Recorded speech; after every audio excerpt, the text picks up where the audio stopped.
Grab, Yuskari Gongul, Suikari Grab, Yuskari Gongul, Suikari Grab। Jammu और कश्मीर में agriculture sector को फाल बनाने के लिए जहां सरकारी तौर कोशिशों का सिलसिला जारी है, वहीं ज़राअत से जुड़े दीगर शोबाजात से रोजगार के ज्यादा से ज्यादा वसीले जुटलाने में भी काफी फायदा हासिल हो रहा है। और यही वजह है कि अब हजारों की तादाद में लोग poultry farming, dairy farming, sheep farming, fish farming के अलावा फूलबानी और एपीकल्चर फार्मिंग के साथ जुड़कर न सिर्फ खुद रोजगार हासिल कर रहे हैं, बल्कि और लोगों की रोजी रोटी का सामान भी पैदा कर रहे हैं। रिवायती ज़राई पैदावारों के अलावा ज़राअत से जुड़े दूसरे शोबों से तरक्की के नए नए मनाजिल हासिल करने में काफी मदद हासिल हो रही है। किरण भारती गाटलामठ जम्मू का रहने वाला एक तरक्की पसंद किसान है, जो पोल्ट्री फार्मिंग और डेयरी फार्मिंग के शोबों में एक अच्छा खासा नाम बनकर सामने आया है। किरण भारती पोल्ट्री फार्मिंग के कामकाज से जुड़कर इसको जदीद और साइंसी खतूत पर चलाने में खासी महारत रखते हुए इस काम से काफी मुतमईन और खुश नजर आ रहे हैं। अपने पोल्ट्री फार्म को साइंसी तरीके पर चलाने और माहिरों की खदमात का बखूबी फायदा लेते हुए सालाना अच्छी खासी पैदावार हासिल कर अपनी कमाई में इजाफा कर रहे हैं। यूस्करी गोंगुल सुईकरी क्राव, इसमें आज हमारे साथ एक और ऐसे प्रतिभाशील होनहार युवा मौजूद हैं जिन्होंने अपने नौकरी छोड़ने के बावजूद यहां आकर जम्मू में एक ऐसा कार्य शुरू किया जिसकी वजह से आज वो करोड़ों का टर्नओवर हासिल करने में कामयाब रहे हैं। हमारे साथ हैं इस समय करण भारती। करण, किस तरह से आपके मन में ये विचार आया कि आप पोल्ट्री का काम करना शुरू करेंगे? क्योंकि हम देख रहे हैं कि बहुत लंबी ये पोल्ट्री है। पहले तो यही जानना चाहेंगे कि ये दिमाग में कैसे आया, क्योंकि हमने ये सुना है कि आप एक नौकरी पेशा मैनेजर की कुर्सी संभाल रहे थे। एक्चुअली ये स्टार्ट हुआ, मैं करण भारती, मैं इंजीनियर हूँ और मैंने एमबीए भी किया है। एमबीए मैंने किया है श्री माता वैष्णो देवी यूनिवर्सिटी से। उसके बाद मेरे को जॉब ऑफर हुआ था प्रतिष्ठा, एक केमिकल फर्टिलाइजर कंपनी है हैदराबाद में। तो वहाँ मैंने मूव भी किया, मैंने ज्वाइन किया उस कंपनी को। तो जब ज्वाइन करने के बाद, वहाँ पे काम करने के बाद ऐसा लगता था कि कुछ मतलब सारा दिन वही सेम लाइफ वैसे ही चल रहा है। तो उसके बाद एक मार्केटिंग कॉन्सेप्ट तो माइंड में था कि कभी ना कभी कुछ अपना करूंगा, कि एक एंटरप्रेन्योर बन के मैं कुछ अपना करना चाहता था। तो उसका डायरेक्टली वो ऐसे उसको रिलेट होगी चीज़ें कि मेरे फादर एक वेटनेरियन है, वो इसी फील्ड को काफ़ी देर से देख रहे थे। तो एक दिन ऐसे ही फ्रस्ट्रेशन में उनसे बात हुई। मैंने कहा मैं बाहर हूँ, जम्मू में सब कुछ है, बस फैमिली भी नहीं मैं देख पाता हूँ, कुछ भी नहीं करता। तो वहाँ से एक सीड पड़ गया मेरे माइंड में कि कुछ करते हैं। फिर मैंने जब बिजनेस ऑप्ट करने शुरू किए, सारे बिजनेसेस के बारे में मैंने पढ़ना शुरू किया, तो फिर मुझे लगा कि एग्रीकल्चर में इतना ज़्यादा पोटेंशियल है और हमारी मतलब अप्रॉक्सीमेटली कोई 70 to 75% ऑफ इनकम जो हमारी कंट्री जनरेट कर रही है वो सिर्फ एक एग्रीकल्चर से कर रही है। और हम छोटी छोटी, ये विशाल है ना, इसका सब प्रॉपर चलता है। कल इसके बैंक खाते में 15,000 रुपए का फ्रॉड हुआ है, पता है? पर कोई टेंशन ही नहीं इसको, देख। टेंशन क्यों? मेरी कोई गलती ही नहीं थी। फिर भी फ्रॉड होने पर मैंने फौरन बैंक को इन्फॉर्म कर दिया। आरबीआई कहता है अगर आपके अकाउंट से किसी ने धोखे से पैसे निकाले हैं तो बैंक को जल्द से जल्द इन्फॉर्म कीजिए। 3 दिन के अंदर इन्फॉर्म किया तो कोई नुकसान नहीं होगा, जितनी देर करोगे उतना ज्यादा नुकसान। और सुन, सब चलता नहीं, प्रॉपर चलाना पड़ता है। आरबीआई कहता है जानकार बने, चौकन्ने रहे। तो आपने अभी एक क्वेश्चन पूछा था, वो बड़ा अच्छा है क्योंकि कोई भी प्रोडक्ट हम बनाते हैं, हमारी सबसे पहली और माइंड में एक ही चीज होता है कि सेल्स। क्योंकि जब मैंने एमबीए के बाद भी मैं सेल्स में ही गया था, हमें पता है कि कंपनी का कॉन्सेप्ट जो भी होगा वो ओनली फोकस ऑन सेल्स होता है। ये पोल्ट्री एक ऐसा बिजनेस है जहां पे आपका माल अगर 20 दिन के बाद ना हमें ना फोन आने शुरू हो जाते हैं, सर आपका माल तैयार हो रहा है, माल हमारे लिए रखना।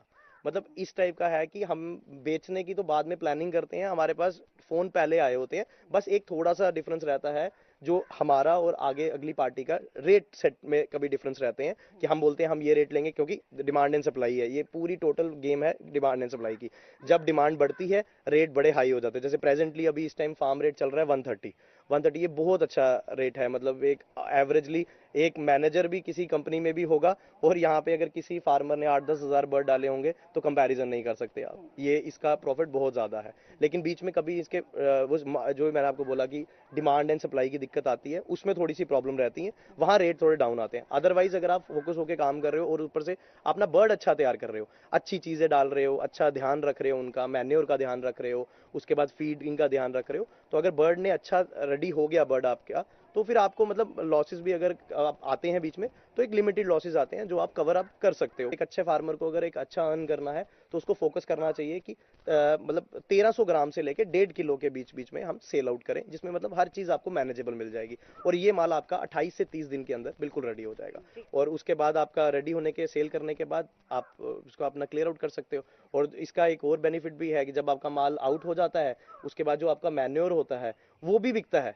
सबसे बड़ी बात है कि जो उसका वेस्ट है, जो सबसे ज्यादा दिक्कत होगी फार्मर के लिए कि मैं इसी बात पे आना चाहती थी करण, क्योंकि हम देख रहे थे कि इसके नीचे जो इनका ये वेस्ट है, ये वेस्ट कहीं ना कहीं हमें लगता है शायद कंपोस्ट की शक्ल ले लेगा। हाँ बिल्कुल, ये इतना अच्छा कंपोस्ट बन जाता है कि जब मशरूम की फार्मिंग स्टार्ट होती है, जब सीजन आता है मशरूम का, तो इतना ज़्यादा हाई डिमांड हो जाता है कि हमें जैसे हम माल डालते हैं हमें वो पहले ही बोल जाते हैं भैया ये देना नहीं, हम आप भरेंगे। और इसका सबसे बड़ा बेनिफिट, आप शेड की सफाई करनी है वो हमारी लेबर को करनी है, लेकिन इस काम में वो भी टेंशन नहीं है। जैसे ही आपका माल खत्म हुआ, उनकी लेबर आती है जिन्होंने मैन्योर उठाना है, वो खुद ही सफाई करते हैं, सारी झाड़ू भी लगाते हैं और हमें पैसे भी देके जाते हैं। और इससे ज्यादा मतलब एंड में तो सोने पे सुहागा वाली बात नजर आती है। करण इस समय हमारी स्टेट के बेहतरीन एंटरप्रेन्योर्स में से बेस्ट एंटरप्रेन्योर का खिताब भी जीत चुके हैं। एक बेस्ट एंटरप्रेन्योर बनने के लिए सबसे ज्यादा जरूरी है कि हम 4 लोगों को अपने साथ जोड़ें। कितने लोग आपके साथ इस समय इस पोल्ट्री फार्म के जरिए जुड़े हुए हैं? मेरे साथ अभी मतलब एज इट इज अगर लेबर मैं अपना दूसरे सुपरवाइजर ड्राइवर्स वगैरह जो सारा करूँ तो मेरे साथ अभी 40 मतलब मेंबर्स हैं मेरे। वो मैं लेबर नहीं बोल सकता, वो सारे मेरे मेंबर्स ही हैं, क्योंकि उन्हीं के सिर पे मैं सारा काम कर रहा हूँ। मैं तो एक आता हूँ कि मैनेज करता हूँ, रेट्स बताता हूँ, माल इतना लोड करना है, इसको करना है, वो मैनेज तो वो सारा करता है। एमबीए की भाषा में बात करें तो टीम है आपकी and you are leading that team. या और अगर यही मैं अपनी जब जॉब में होता था तब मुझे लगता था कि मैं वहां तक कैसे पहुंचूंगा, यहाँ तक कैसे पहुंचूंगा। यहाँ मेरे हाथ में है सारा कुछ, जितना भी मैंने मैनेज करना होता है मैं अपने हिसाब से करता हूँ, टीम मेरी पूरी सपोर्ट करती है मेरे को। तो उस हिसाब से 40 लड़के हैं जो मेरे पास काम करते हैं। मतलब अप्रॉक्सीमेटली सैलरी 3.5 लाख रुपए के करीब जो मेरी सैलरी मंथली मैं निकालता हूँ। जब मैंने श्री माता वैष्णो देवी यूनिवर्सिटी से MBA कंप्लीट किया था तो जो मेरा फर्स्ट पैकेज था वो 3 लाख का था। तो आज मेरी जो मैं लेबर को सैलरीज अभी दे रहा हूँ वो मैं 3.5 लाख रुपए की दे रहा हूँ। तो आप डिफरेंस समझ सकते हैं कि कितना फर्क है। और अभी इसमें प्रॉफिट्स की तो बात ही नहीं करी है कोई, ये तो सिर्फ मैं अपना एक एक्सपेंस बता रहा हूँ जो मैंने 3.5 लाख रुपए लेबर को देना है। उसके अलावा जितना एक्सपेंसेस है वो तो अलग है।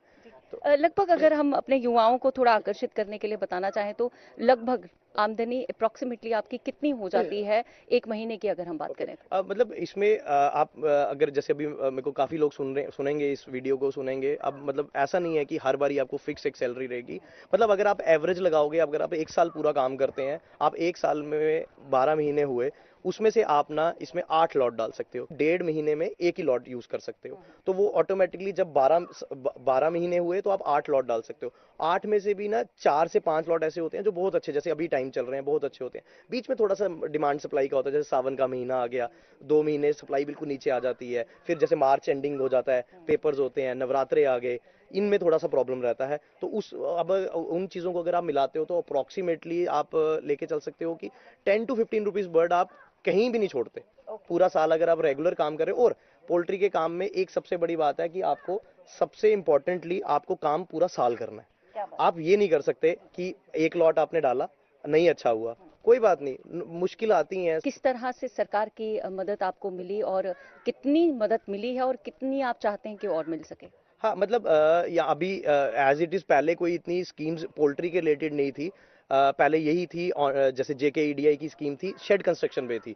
अब बर्ड्स वगैरह पे अभी एज इट इज अभी कोई स्कीम नहीं है बर्ड्स वगैरह पे, लेकिन रिसेंटली अभी आई है जिसमें अभी गवर्नमेंट ने स्कीम निकाली है। आप ये आप 10,000 बर्ड के लिए वो 5,000 बर्ड के लिए वो 10 लाख रुपए तक आप शेड कंस्ट्रक्शन ले सकते हो।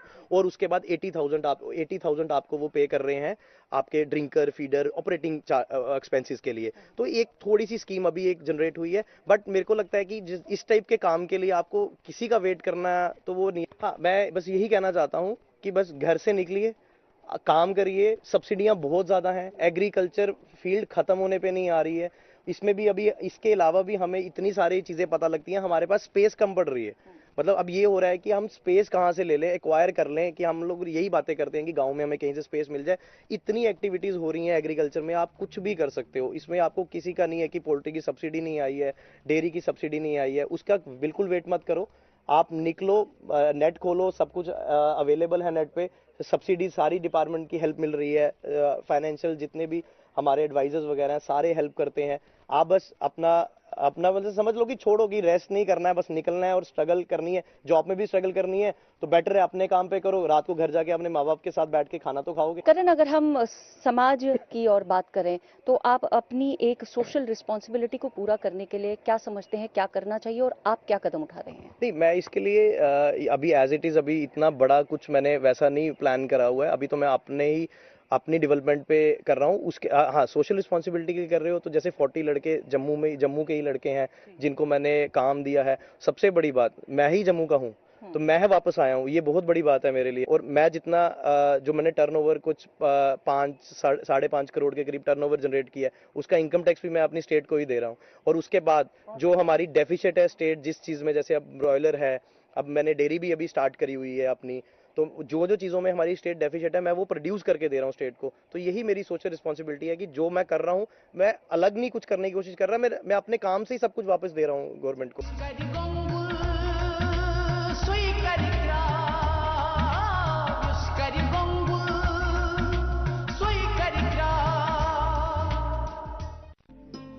किरण भारती अपनी आमदनी को बढ़ावा देने के साथ साथ और लोगों के रोजगार का भी जरिया साबित हो रहे हैं।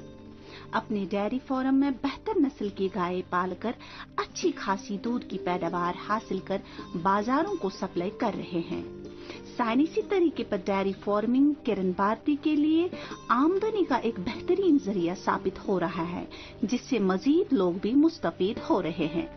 करण, पहले हम बर्ड्स के पास थे और अब हम आपके डेयरी फार्म में देख रहे हैं, कितनी गायें होंगी लगभग आपके पास? हमारे पास 40 गायें हैं, 40 गायें हैं हमारे पास। आज ये भी हमने वैसे ही, जैसे मैंने आपको बताया, पोल्ट्री से बड़े छोटे लेवल से 5 गायों से स्टार्ट किया था। देखते गए 5 से 10 हुआ, 5 से 10 हुआ, 10 से 15, फिर उसके बाद 25, फिर एक गवर्नमेंट की एक सब्सिडी आई थी जिसमें वो 40 जितना मतलब जितने भी आप यूनिट बनाओगे, 5 यूनिट था मिनिमम, 5 का यूनिट था, 5 के यूनिट के बाद आप उसको ऐड कर सकते हो उसमें। तो वो उससे हमने सब्सिडी लेके गवर्नमेंट की हेल्प ली हमने, तो उससे हमने ये सब्सिडी से हमने ये एनिमल्स वगैरह लिए। उसके बाद फोकस हमारा वही रहा कि जैसे कि मैंने आपको पहले बताया कि मैं एमबीए था, हमारा फोकस ही ये रहा कि हम क्या कर सकें कि इसको बिल्कुल टेक्नोलॉजी के तरह से चलाएं, कि एज ए खाली एक किसान ना बन के हम रह जाएं, क्योंकि अगर इतनी क्वालिफिकेशन है तो उसको हमने उसी तरह से मैनेज किया। फिर डेयरी के डिजाइन के लिए थोड़ा ट्रैवल करना पड़ा आगे पीछे काफी ज्यादा। मैं इसी बात पे आना चाहती थी, क्योंकि हम देख रहे हैं कि आपने अभी जब हमने बर्ड्स देखे तो वो भी बड़े चैनलाइज्ड वे में रखे हुए हैं आपने, और यहाँ पे भी हम देख रहे हैं तो यहाँ भी जो पोल्ट्री है हमारी वो भी काफी बैलेंस्ड वे में आपने रखी है और एकदम ऐसे सजा करके रखी हुई है कि यूं लग नहीं रहा है कि हम जम्मू में किसी डेयरी फार्म में। लेकिन इसके लिए हमें टेक्नोलॉजी का पूरा यूज किया हुआ। अभी आप ऊपर एक बार देख सकते हैं, हमारे यहाँ सारे ना फॉगर्स भी लगे हैं हमारे। ये फॉगर्स हैं, जैसे ही हमें इनको नहलाने का टाइम होता है हम फॉगर्स ऑन कर देते हैं वहां से, तो जैसे ही वो फॉगर्स ऑन होते हैं तो ऑटोमेटिकली ये वॉशिंग शुरू हो जाती है इनकी। वो वाली चीजें की हैं। अब आप देखिए सामने आप वो देख रहे हैं, वो वहाँ पे 2 मशीनरी है, ये ऑटोमेटिक मिल्किंग होती है इधर। यहाँ पे वो वैसा नहीं है कि एक बकेट लेके आएगा एक फार्मर, वो ऐसे ऐसे दूध निकालेगा, वैसा कुछ भी प्रोसेस नहीं है। ये आप देख रहे हैं फिक्स पाइपलाइंस चल रही हैं हमारे यहाँ पे सारी, यहाँ पे सीधा आएगा, सक्शंस लगते हैं वहां पर, तो मिल्किंग स्टार्ट हो जाती है, तो उसके थ्रू ही सारा हम प्रोसेस करते हैं। और उसके बाद अब हमने फोकस किया हुआ है, जो डेयरी में बहुत ज़्यादा ज़रूरी है कि आपके पास अपनी ब्रीड तैयार होनी चाहिए। अभी तो हमने ये दूर दूर जाके, मतलब हमारी काउज हमने जम्मू से नहीं ली हैं, हमने लगभग सभी बाहर से ली हैं। मंडियां लगती हैं इसके लिए पूरी स्टेट्स में, बाहर पंजाब में, जगराऊ में, मोगा में साइड बड़ी मंडी है, बहुत बड़ी बड़ी मंडियां हैं। ये सारी मंडियों में हमने जाके एक एक एनिमल सेलेक्ट करके। सरकार की ओर से आपको कितनी इसमें सहायता मिलती है ट्रांसपोर्टेशन की अगर हम बात करें, और खास तौर पर डेयरी फार्म के लिए किस तरह की सहायता आपने इस डेयरी फार्म के लिए ली हुई है? हाँ, अभी इस टाइम मैंने डेयरी में मैं अट्रैक्ट इसलिए हुआ था कि गवर्नमेंट की इतनी अट्रैक्टिव स्कीम्स आई हुई हैं अभी इस टाइम। गवर्नमेंट की स्कीम्स अब लास्ट ईयर भी थी, इस बार भी आ रही हैं। तो वही थी कि 50% सब्सिडी वो प्रोवाइड कर रहे हैं। मतलब आपने अपना सेटअप लगाना, गवर्नमेंट की कॉस्टिंग है जो एक काऊ की वो 80,000 वो मानते हैं कि 80,000 में एक काऊ आती है, तो वो 40,000 20 गायें जो भी रखेगा उसको 50% मिल जाएगा, 40,000 पर काऊ मिल जाएगा। और जितनी भी आप मशीनरी यूज करते हैं उस पर भी 50% गवर्नमेंट प्रोवाइड कर रही है। गवर्नमेंट की बहुत सपोर्ट है इन सब चीजों में। मैं आपको तभी तो बोला कि आपको बस निकलना पड़ेगा ना बाहर। अब जैसे मैं निकला, मैंने पोल्ट्री करी थी, उसके बाद जैसे मुझे डेयरी का पता लगा, मैं नेट पे देखता रहता हूँ, मेरी आदत बन गई है अब ये चीजें। मैंने देखा, पता लगा सब्सिडी आई है, तो मैंने डिस्कशन की, मैं डिपार्टमेंट में गया, वहां से बड़ी हेल्प मिली। किसान बोर्ड बहुत हेल्प करता है वो, मतलब वहां पे तो ऐसा है जैसे अब डिपार्टमेंट में पर्टिकुलरली मैं चला गया, वेटनरी डिपार्टमेंट में चला गया, मुझे सिर्फ वेटनरी का बताएंगे। लेकिन किसान बोर्ड की ऐसी सपोर्ट है, वो आपको नंबर ऑफ यूनिट्स बता देंगे, वो आपको शीप भी बता देंगे। अभी मेरा फोकस माइंड में अभी जो नेक्स्ट मेरा स्टेप है वो शीप के ऊपर है। जब हमने ये स्टार्ट किया डेयरी, तो एक सबसे बड़ी प्रॉब्लम क्या आने शुरू होगी हुई थी कि दूध कैसे सेल करें। वही बात आ गई जो स्टार्ट में पोल्ट्री में थी कि सेल्स कैसे करनी है। और इसमें पोल्ट्री वाला जैसा नहीं है, डिमांड सप्लाई का इतना नहीं है। यहाँ पे एक फिक्स चैनलाइज सारा प्रोसेस है। वो आपको वैसे ही जिसको आप दूध देते हो आपको पर्टिकुलर देना पड़ेगा, क्योंकि उसने भी सामान बनाना है, ये बनाना है। फिर एज एन MBA मैंने मार्केटिंग अपना पूरा माइंड को हिला के, तो फिर मैंने सोचा कि this is the right time कि I will jump into the retail sector. क्योंकि अब MBA में तो हम पढ़ते थे कि बैकवर्ड सप्लाई चेन होनी चाहिए आपके पास, कि आप जो प्रोड्यूस कर रहे हैं वो आप बेचना भी खुद करें। बड़ी बड़ी कंपनियां सब ये इस पे फोकस आ रही हैं। आपने देखा होगा कहीं भी जाते हैं आजकल फैक्ट्री ब्रांड आउटलेट्स, वो क्यों आ रही हैं? तो किस तरह से आप अपनी ये सेल कर पा रहे हैं? और सबसे पहले तो मैं ये जानना चाहूंगी कि आपका प्रोडक्ट कितना निकल जाता है यहाँ से, कितनी आपकी मिल्क आपके पास इस समय हो जाती है उपलब्ध, अगर एक दिन की बात करें? हाँ, अभी मेरे पास देखा जाए तो अभी राइट नाउ मेरे पास अभी 4.5 क्विंटल के करीब दूध है, 450 किलो के करीब दूध है। और उसको बेचने के लिए हमें किसी के ऊपर हम डिपेंडेंट नहीं है। पहले हम डिपेंडेंट थे, तो वो थोड़ी मुझे लगता था, क्योंकि वो मुझे बोलते थे सर आज डिमांड कम होगी या दूध कम कर दो। अब हमने एनिमल्स को रेडी किया है, वैसे किया, इनकी डाइट्स हमने ऐसी रखी है कि इनका दूध इंक्रीज ही होता है। तो वो जब इंक्रीज हो रहा है, तो अगर जिसको हम दे रहे हैं उसने साफ मना कर दिया कि मैं नहीं लूंगा, तो वहां हम फंस गए। आपका ये सबसे स्ट्रांग पॉइंट होना चाहिए। तो उसी चीज को मैंने अपना पूरा ब्रेन को लगा के, अपनी मार्केटिंग स्किल्स को लगा के, मैंने फिर काउंटर्स प्लान करे। मैंने एक गाड़ी ली, वो भी गवर्नमेंट की सब्सिडी थी। उसी चीज को करने के लिए फिर मैंने, जब मैं बाहर गया तो पता लगा कि जम्मू में ये थोड़ा सा, अब तो काफी लोगों को नॉलेज हो गई है, तब एक बल्क मिल्क कूलर आता है, वहां पे हमने सेटअप किया हुआ है। वो शाम का दूध सारा उस मशीन में चला जाता है, वो AC यूनिट है, उसमें दूध जाता है, वो पूरा दिन दूध को रात भर घुमाता रहता है। वो सुबह दूध हमें ठंडा मिलता है, ना उसमें पानी डालना, एज इट इज क्वालिटी जो अभी निकली है वो सुबह जब रिटेलर जब कस्टमर्स के पास जाती है उनको सेम क्वालिटी मिलती है। हमें बर्फ तो क्वांटिटी की अगर हम बात करें तो कितनी क्वांटिटी होती है? अभी इस टाइम मैंने आपको बताया कि मेरे पास 4.5 क्विंटल के करीब दूध है, 450 किलो दूध मेरा रोज का निकल रहा है। सुबह शाम की मिल्किंग, मैं पूरे 24 आवर्स की मिल्किंग बता रहा हूँ। उसी को प्लान करने के लिए मैंने एक चेन शुरू की है अपनी, दूध वाला के नाम से। दूध वाला के नाम से, जैसे आजकल है MBA चाय वाला, मैंने MBA दूध वाला करना था, बट मैंने कहा नहीं, MBA ड्रॉप कर देता हूँ। मैंने दूध वाला के नाम से एक चेन शुरू की है। उसका एक काउंटर मैंने सरवाल में खोला हुआ है, एक काउंटर मेरा त्रिकुटा नगर साई पैलेस के बिल्कुल साथ ही है। वहां पे हम फिर मेरे को, जब मैं क्योंकि डीप काफी जानने की कोशिश करता हूँ, पता ही चीजों का तब लगता है। जब मैं इसके अंदर डीप गया तो मुझे पता लगा कि दूध बेचने से ज्यादा मार्जिन बाय प्रोडक्ट्स बनाने में है। क्या बात है? वो मेरे को वो चीज भी अट्रैक्ट कर गई कि अब दूध दूध दूध दूध सब बेच रहे हैं।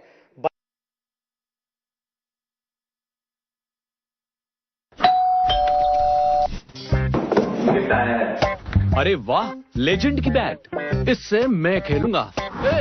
फ्यूचर बैटिंग लेजेंड मैं। इसमें जिसका नाम लिखा है बैट उसी को मिलेगी। अरे यार, देखा, अगर इस पे मेरा नाम नहीं लिखा होता तो कितनी दिक्कत हो जाती। इसलिए RBI कहता है बैंक अकाउंट हो या बैंक लॉकर, उसमें नॉमिनी का नाम जरूर दर्ज करें, ताकि आपकी जमा पूंजी उसी को मिले जिसे आपने नामित किया। RBI कहता है जानकार बनिए, चौकन्ने रहिए। जो वो अप डाउन्स हैं, डेयरी में वैसा नहीं है। डेयरी में क्या है कि आपका दूध निकल रहा है, आपके वेंडर्स लगे, जैसे मैंने आपको बताया, मैंने अपने काउंटर्स खोले हैं दूध वाला के नाम से। वो काउंटर्स में दूध जा रहा है, वो फिक्स चल रहा है, क्योंकि लगातार वो चलता है। पोल्ट्री में ऐसा नहीं होता, बट वो डिफरेंट साइड है। हाँ, अगर किसी को थोड़ा सा कंफर्ट अगर देखना है तो डेयरी में तो हल्का कंफर्ट है पोल्ट्री के मुकाबले, क्योंकि एंड हमारा क्या होता है कि जितना मर्जी हम मतलब बातें भी कर लें कि नहीं हम मेहनत कर लेंगे, एंड में जब फ्रूट्स आते हैं ना, मजा उसी का आता है जब हम फ्रूट्स खाना शुरू करते हैं। तो वो पोल्ट्री में वो कभी अप डाउन हो जाता है, किसी मंथ वो फ्रूट्स नहीं मिल पाते हैं, 2-2 महीने 3-3 महीने ऐसा डिफरेंस आ जाता है। बट डेयरी में ऐसा नहीं है, डेयरी में आपका एक फिक्स इनकम चलती है, आपको बस मैनेज करना है। अब आप बोलो कि अब आप घर बैठे हो, अब मैं बोलूँ कि मैं एक एमबीए होने के बाद मैंने लड़का रख दूंगा, वो मेरा काम देख लेगा, वैसा नहीं होता। आपको खुद आना पड़ता है, खुद मतलब आपको टाइम देना पड़ता है। आप कभी भी, आप आज तो आप हमारे साथ डिस्कशन करने आए हैं, आप कभी भी आएंगे हम आपको इधर ही मिलेंगे। मतलब हम जाते भी हैं, घूमते भी हैं, ऐसा नहीं है, हमारी सोशल लाइफ है, मेरा बहुत अच्छा फ्रेंड सर्कल है, मैं घूमता भी हूँ, सब कुछ करता हूँ। बट काम के टाइम पे काम करेंगे। तो बाहर भी तो करते हैं ना, किसी के पास जब जाते तो, किसी की जॉब करते तो भी करते हैं ना। तो अपना काम करके एंजॉय कर रहे हैं, बैठते हैं, गप्पे लगाते हैं, सर्दी में धूप भी बाहर सेकते हैं, तो ठीक है। I am happy doing agriculture business. और सबसे बड़ी बात है, हमारी इकोनॉमी को बूस्ट अगर हम लोगों ने, हम करेंगे और कौन करेगा। अगर हम सबको सपोर्ट करेंगे कि अब अभी मोदी सरकार है तो मोदी गवर्नमेंट करेगी, वो थोड़ी होगा। हम लोगों को करना है तो उनको सपोर्ट मिलेगी, वही तो हमारा काम है हम करना। अब एज एन एंटरप्रेन्योर हमारे लोगों का, सबका, जो भी एंटरप्रेन्योर अगर माइंड में सोच रहा है तो स्टार्ट करो ना यार, कुछ भी करो, छोटा करो बड़ा करो। मैंने 5 गायें करी थी, 3000 पोल्ट्री फार्म करे थे, बड़े लोग बातें भी करते थे। तो मेरे को तो बस यही माइंड में होता था, मैं बातें तो किसी की सुनता नहीं था। मेरे को बस होता था कि किसी की जॉब करने से अच्छा है अपना तो काम कर रहा हूँ ना, रात को तो घर आके अपने में अपना सोता हूँ, कमाया कमाया, नहीं कमाया नहीं कमाया। तो लेकिन वो है कि हार्डवर्क जब आप करते हो तो आपको, आपकी किस्मत भी साथ देती है, सब साथ होता है आपका। तो मतलब मैं अपील करूंगा जितने भी यूथ हैं जो इधर उधर भाग रहे हैं, वो भागने की कोई जरूरत नहीं है, किसी भी चीज को पकड़ो। एग्रीकल्चर में बहुत पोटेंशियल है। आप किसान बोर्ड जाओ, बहुत सपोर्टिव हैं। आप वेटनरी डिपार्टमेंट में जाओ, बहुत सपोर्टिव हैं। आप एग्रीकल्चर के दूसरे, हॉर्टिकल्चर, शीप हस्बेंड्री, अभी मेरी शीप पे फोकस मैं कर रहा हूँ, sheep husbandry, everybody is there to help you.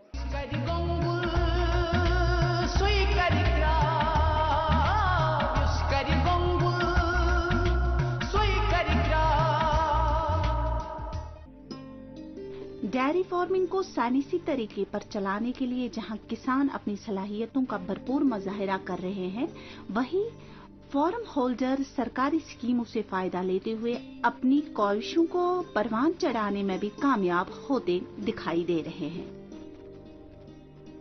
Munir Hussain बड़ी ब्रह्मना जिला सांबा जम्मू का रहने वाला एक कामयाब और तरक्की पसंद किसान है, जो एक साथ शीप, डेयरी और फिश फार्मिंग करते हुए जिंदगी की गाड़ी को खुशी खुशी आगे बढ़ा रहे हैं। आपने 12वीं तक पढ़ाई की है, इस काम को शुरू करने की क्या वजह रही? मैंने पहले काम करता था बीएसएनएल में, तो वहाँ मेरी जॉब में दिक्कत आती थी कि सैलरी कम मिलती थी। तो फिर मैंने आगे आके काम सोचने की कोशिश की, तो फिर मैंने शिप हस्बेंड्री के पास गया, तो मेरे को जिस स्कीम बताई उन्होंने। अच्छा, तो आप पहले डिपार्टमेंट के पास मदद लेने गए, तो ये काम आपने कब शुरू किया? जी, मैंने 2021 दिसंबर में शुरुआत की इसकी।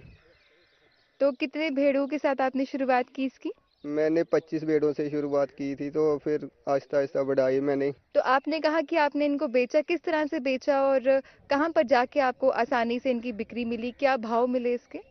भाव मेरे को 8 से 10 हजार मिल गए हैं बस जी। तो कहाँ पे आप बेचते हैं? इसमें डिपार्टमेंट में कोई मदद मिलती है?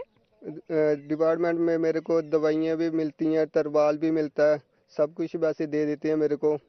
और फोन करे तो जल्दी आ जाते हैं कि वैक्सीन करनी है, कुछ भी करना है। तो क्या डिपार्टमेंट, क्या सरकार इसमें आपको बेचने में मदद करती है?